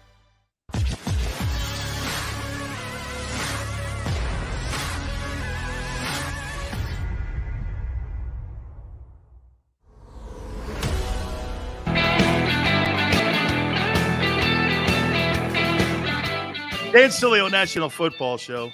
James goes, I don't want to talk politics, then rants on the subject. What rant? You want to rant? Go watch Mike Cain's football rant. That's a rant. 2 seconds. See, there's an example. James takes 2 seconds of what I said and calls it a rant. Hey, I just found something out here. Holy shit. Hold on for a minute here, okay? Hey, Xander says that Canes rant is the best rant of all time. Oh, I did that live on the air. Joy was my producer. Joy put that together, come to think of it. Hey, Joy put that together. We'll play it one day. We will. We'll play it one day. Joy put that together, that rant, Xander. Oh, yeah, she did. That's right. Over 200,000 views on that bitch, too.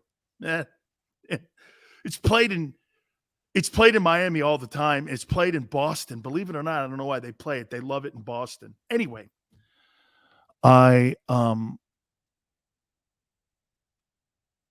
something to tell you guys.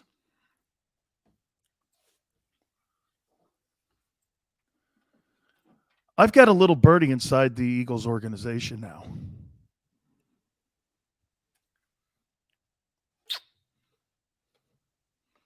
So I get a text last night. Big Sills, how you doing, man? I don't recognize the Alabama number.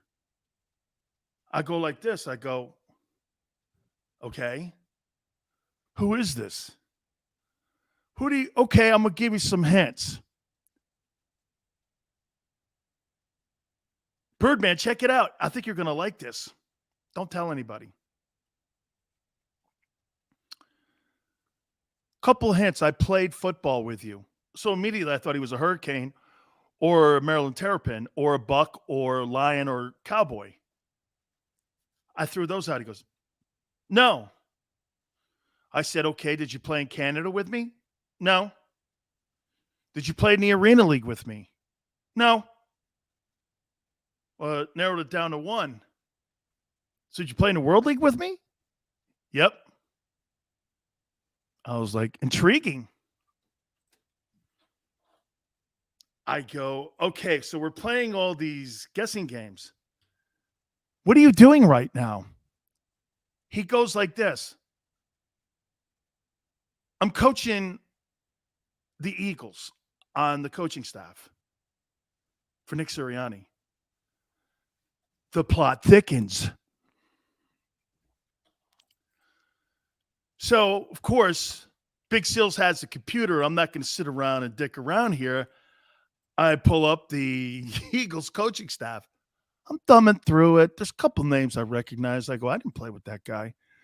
Then it gets down to Tracy Rocker. Tracy is an Auburn legend. Okay? He's an Auburn legend. He played with me with the Orlando Thunder. He was like the number one player taken in the World League draft.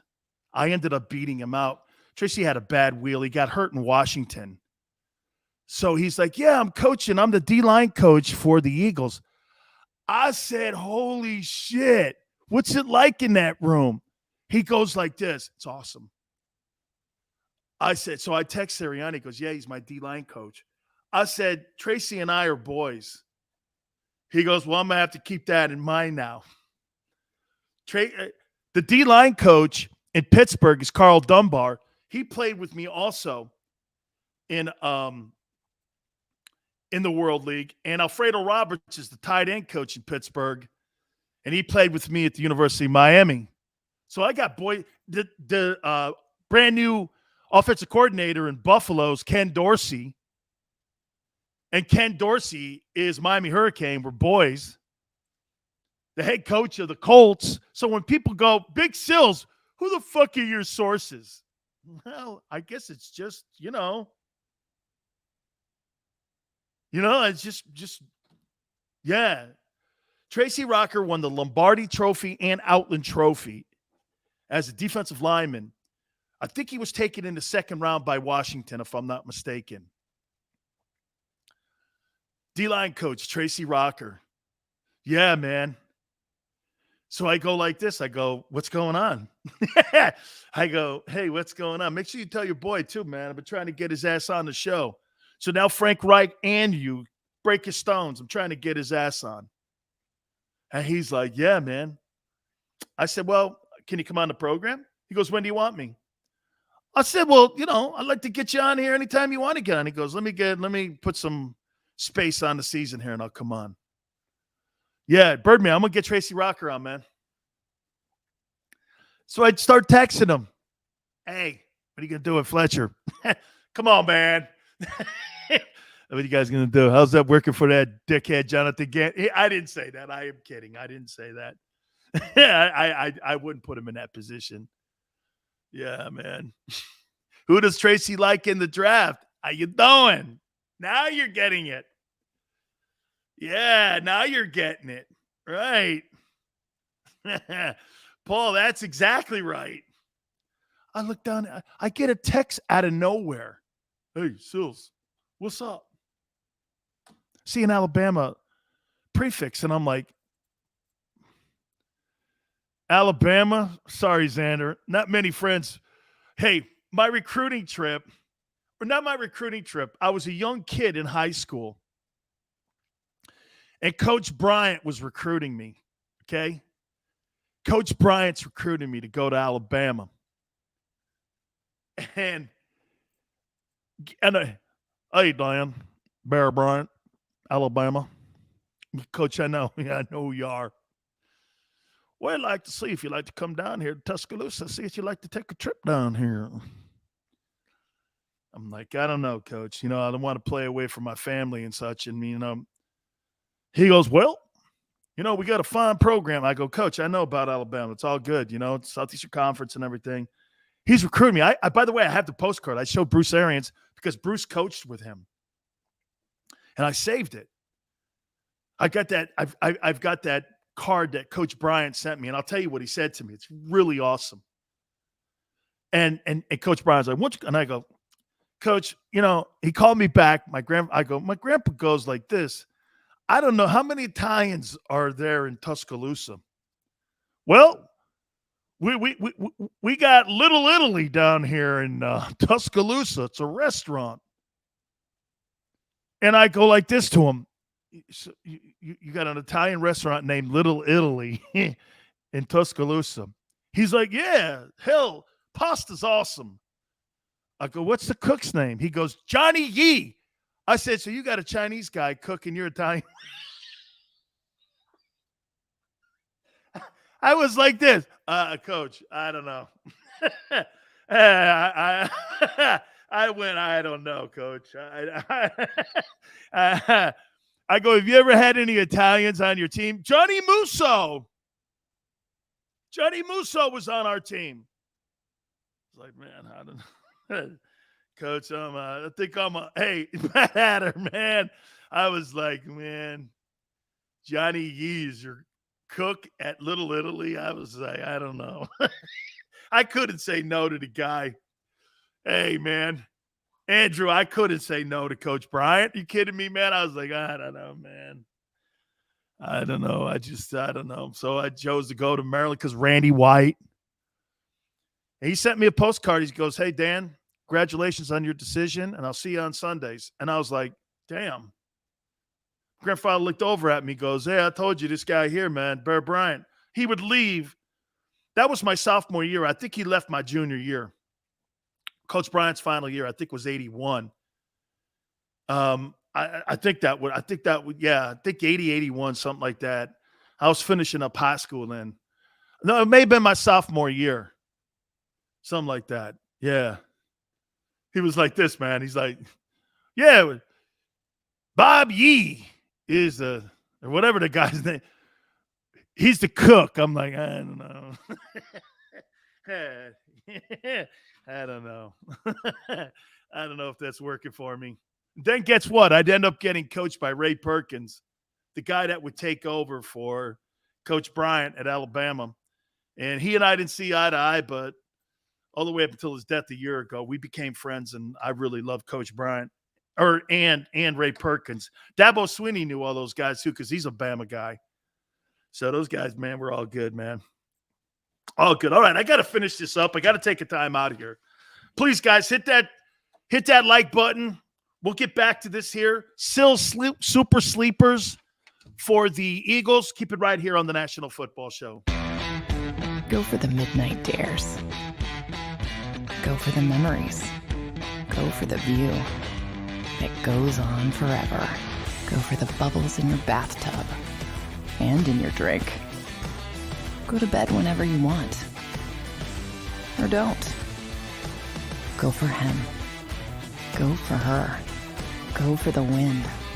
Go to Ocean Casino Resort. Book your trip at theoceanac.com. At Stateside Vodka, every new customer gets the world's best rocks glass. Free. What's that? A rocks glass? You're telling me that bottle is cut in half? You could say that. Holy shit. And you're telling me I can get one of these glasses for free? That's right. One free rocks glass per customer with each first-time purchase of Stateside Vodka. So good, it just disappears.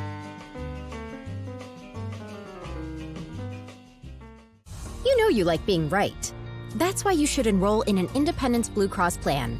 It's the health plan chosen by more people than any other, with more doctors and hospitals, more benefits that really rock, more of the coverage you want for the right price, including free doctor visits 24/7. It's a choice you can feel good about, because when you're right, you're right. And when you've got Independence Blue Cross, you're right where you need to be. Call 1-844-200-2583 today to get an Independence Blue Cross plan.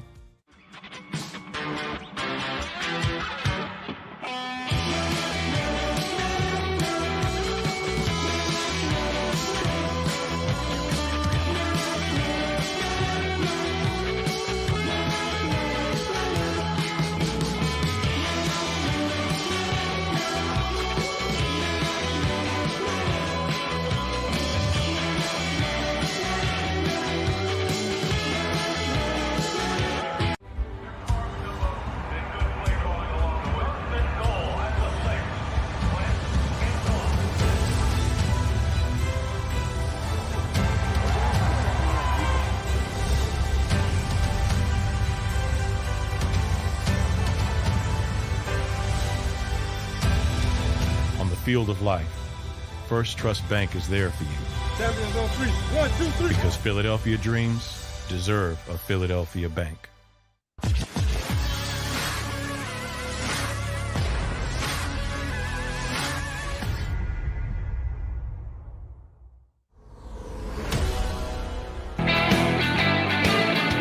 Welcome back. National Football Show, Dan Sileo.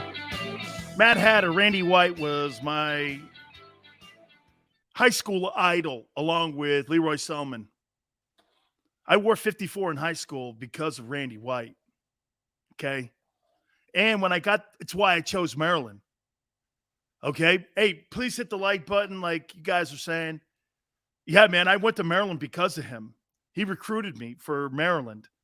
Jerry Claiborne had just left. I think he took the Kentucky job, Mad Hatter. Okay. I think he had just taken the Kentucky job.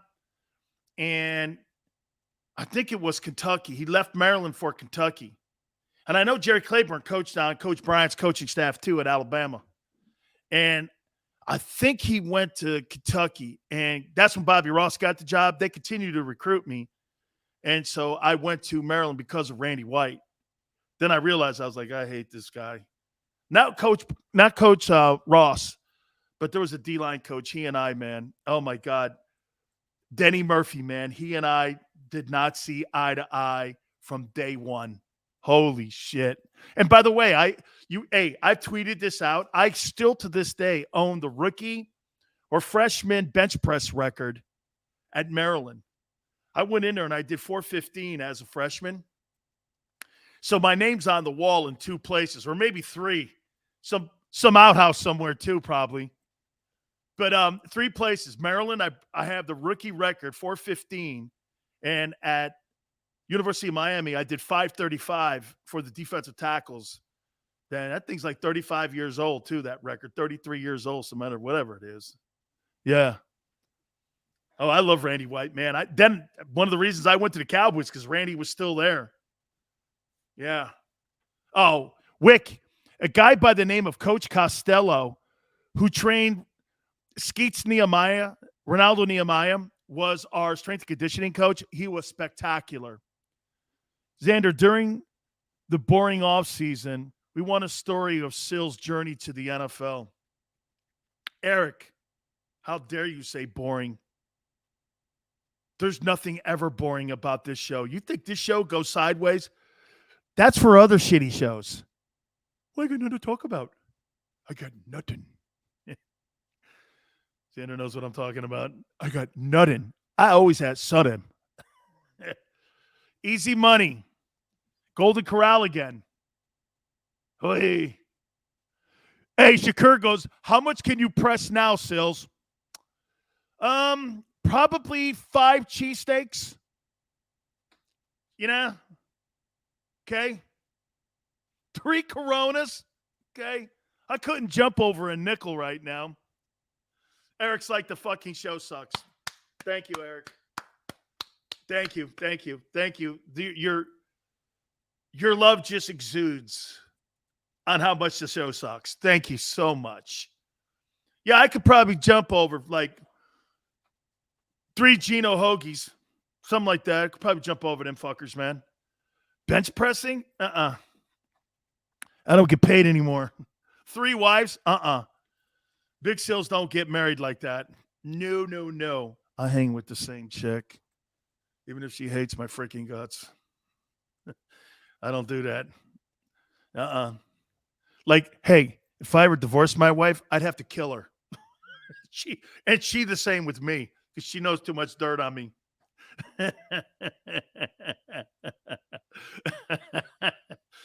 I mean, yeah, she just knows. My wife goes like this.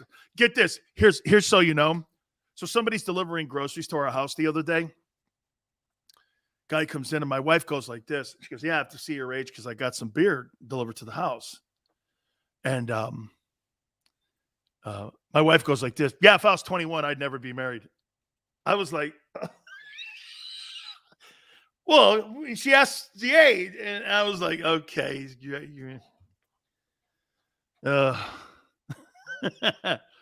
Miss Joy got you beat. Andrew, and you guys, will you stop talking about Joy? Oh, man. No, Sydney. Sopranos were set in New Jersey. Finish my list. God dang it. Thank God. You would think my producer would help me out, but he's not. Holy cow. What the hell are you doing back there? Oh, I know. Working on music. Hey. What the hell is that list? There it is. Jesus Christ. You would way to produce the show for me, James. Thank you, brother. Ugh. Let's get this.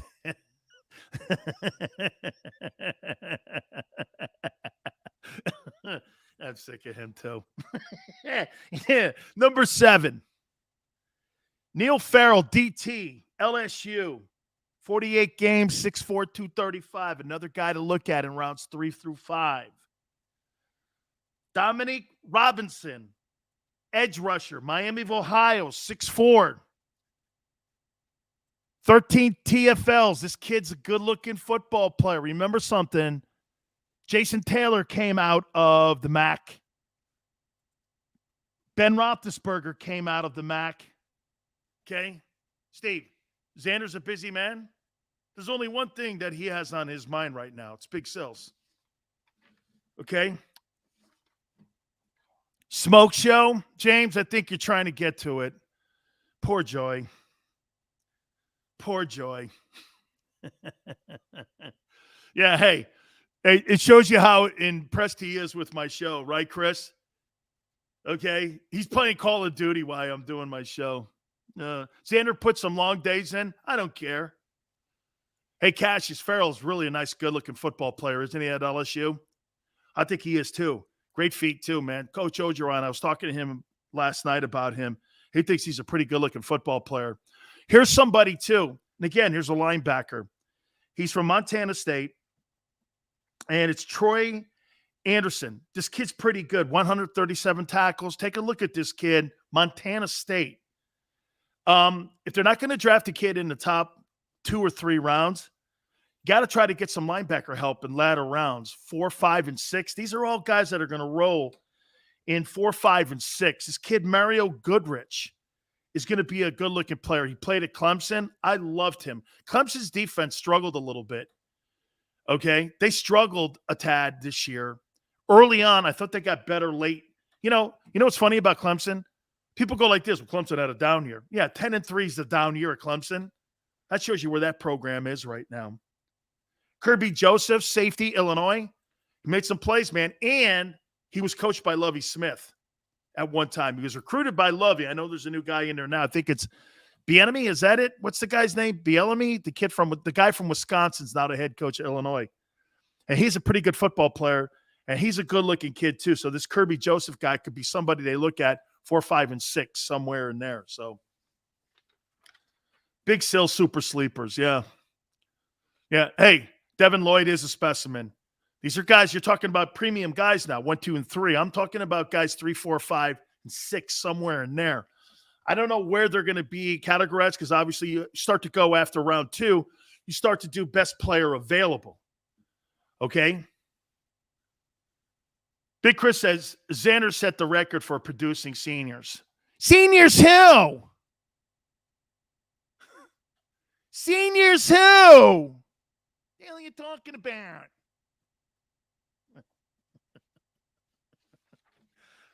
Yeah. Okay. Easy money. I'll tell you one thing I love about you, bro. You're consistent. Golden Corral, man, your boy in it. Young Russell Wilson. Telling you, he's a young Russell Wilson. So I have to get Eagle fans and their opinion on this. Ready? The Washington Commanders.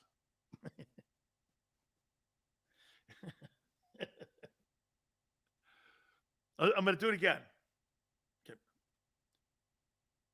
The Washington Commanders will take on the Philadelphia Eagles.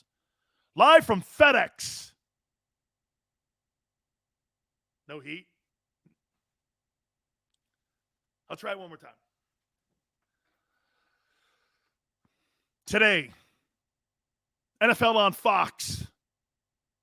The Washington Commanders invade Lincoln Financial to take on the Philadelphia Eagles. Smile says peace. I'm out. Shakur goes terrible now. Just the Washington Gimps. I like it. Oh, okay. That's enough of this bullshit here. Sorry, fellas. I just woke up. Insult. See, wait a minute here. I'm going to show you what a true pro does. Unlike Baker Mayfield. You see that shitty comment by Xander? Posted Xander. Okay? This is how Baker reacts to it. Huh? Did he talk really horrible about me?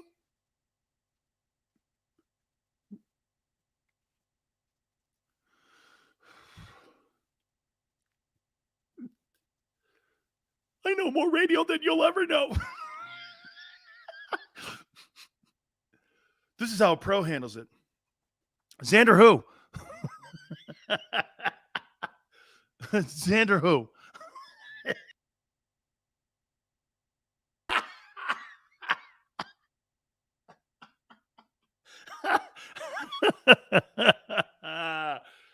Oh, easy money, man. You're like my wife. Very consistent in hounding. The Washington strip shows. Way to go, D-Train. Way to at least set me into a good room there with that. Oh, man. Andrew, right? That's funny shit, man. Hey, guys, you guys were once again just really awesome. John Kincaid was awesome. I want to thank you guys. Please hit the like button for me. Just really awesome. You guys are making this bad bitch grow into something really special for all of us. We really appreciate it. It's a privilege to talk to you each and every single day. Thank you so much. John Kincaid was in the first hour. If you missed it, go back and watch it, share it, tell people about the show too. Hit the like button. Till tomorrow, 4 to 6 Eastern. Keep it right here on the National Football Show. We'll see you on